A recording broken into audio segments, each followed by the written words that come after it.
7. Is there a danger in biblical religion? One of the very strange facts of our time is that, as a part of our sex education classes in state schools, a variety of sexual practices, beginning with homosexuality, are given equal time with what Christendom has always regarded as normal sexuality. Some cities are going further. In one city, lesbians and homosexuals are brought in to defend their practices and to describe them. Students are asked to act out gay roles in class. According to one spokesman, "We're not afraid to use graphic language to the kids, depending on the circumstances.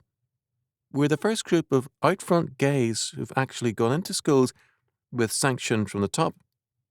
The Presbyterian Journal, 4th of February, 1981, 11.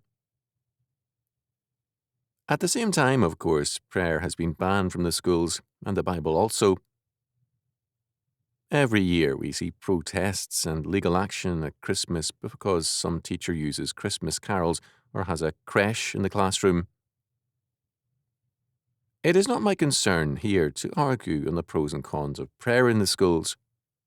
I am simply calling attention to the gross inequity of borrowing religious practices common to most Americans while including in the classroom teaching the promotion of moral practices repugnant to most Americans. Sexuality is more than a matter of technique, and no teaching in this area can be purely scientific. At every point, moral considerations enter in.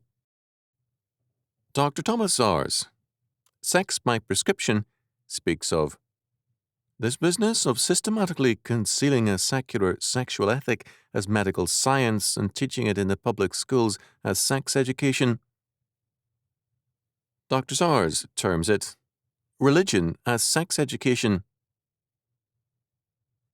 Thus, we are indeed getting religion, humanistic religion, in the films, study materials and teaching in the state schools. The U.S. Supreme Court has stated that humanism is a religion, so the status of humanism as a religion is a legal as well as historical fact. Why, then, should one religion command our state schools and others be banned? Why should humanistic teaching get tax support if we are, in principle, opposed, as I believe we should be, to the tax support of any religion? Does the separation of church and state apply only to the Christian religion, but not to the religion of humanism?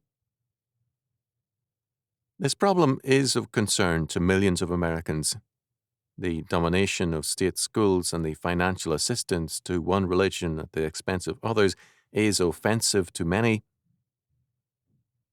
The implicit position today seems to be that biblical religion is a threat to our state schools, but that the religion of humanism is not. Such a position is provincial, unjust, and a threat to our freedom